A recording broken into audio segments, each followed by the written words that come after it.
Shalom, povo de Deus, friozinho por aqui e por aí.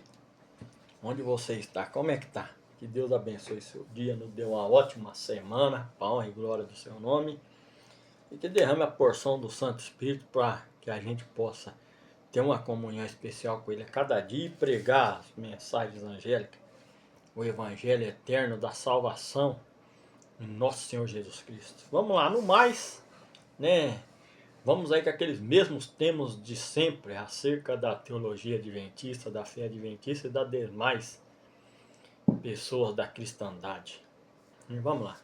Aí o debate recente aí entre o pastor Joaquim, né, e o Ezequiel Gomes e outros convidados aí sobre Azazel, né, ser Cristo ou não ser Cristo.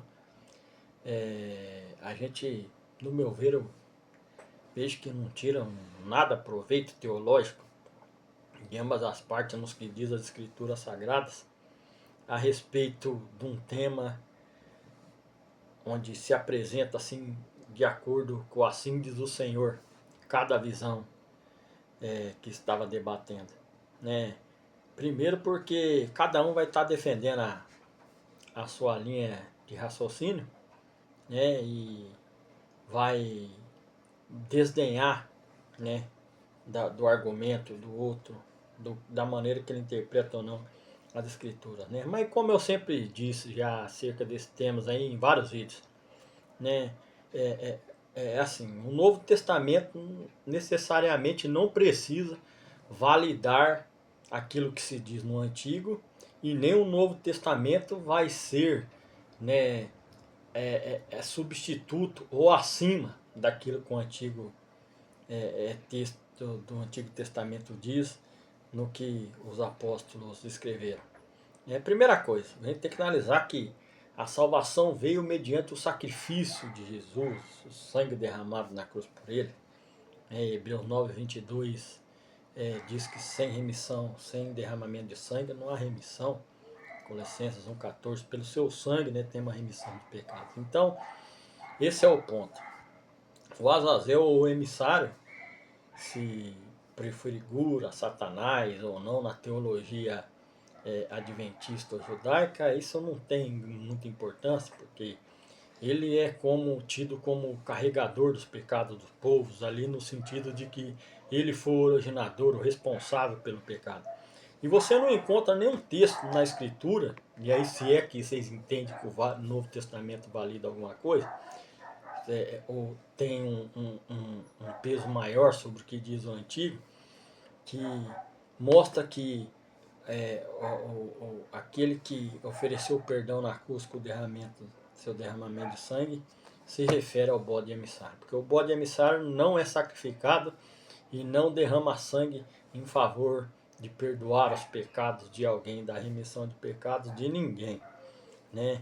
Então a gente entende ali que aponta assim para o inimigo, aquele que foi o originador, né, do pecado que trouxe aqui a raça humana a cair, né?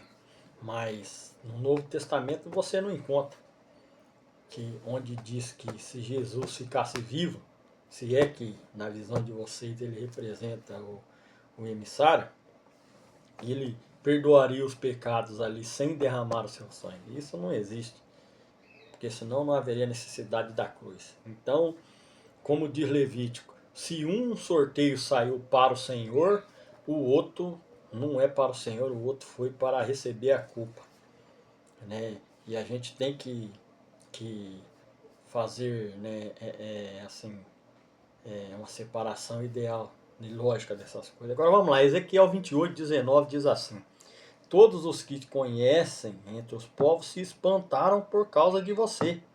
Você se tornou objeto de espanto e deixará de existir para sempre. Para quem crê que a profecia de Ezequiel 28 refere-se a Satanás, aqui diz que Satanás será, sim, eliminado, será aniquilado no último dia. Lá você tem Apocalipse 20. Ele não vai ficar sofrendo um tormento eterno ali e o pecado sendo perpetuado. Para que se elimine o pecado, como diz Malaquias 4:1, nem raiz nem ramo, é preciso que tanto ele quanto os seus parceiros, os ramos, né, os ímpios, sejam exterminados da face da terra, né? Naum 1:9 E Daniel 7, 27 e 28 diz que o mal não se levantará outra vez, o reino será dado aos santos do Altíssimo. Que não é que eles não vão ter lembrança do pecado, é que o pecado não vai existir na nova terra que Deus irá criar. Então a gente tem bem pontuado esse tipo de situação. Agora, que é de uma maneira assim gritante, né, na visão bíblica, colocar texto em que dizem respeito ao sacrifício de Cristo, como se referindo a Azazel ou ao bode emissário, como o texto de Isaías e alguns do Novo Testamento, isso aí não dá pra gente engolir, né, gente? Porque o bode emissário não foi sacrificado. Então a gente tem que prestar atenção nessas coisas, como diz Pedro, pelas suas feridas fomos sarados, né? Fomos curados. E o bode emissário não sofreu nenhuma charga.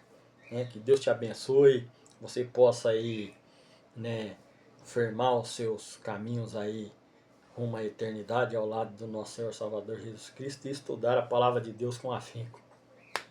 Tamo junto, sentando a bota, deixa o seu like e compartilhe.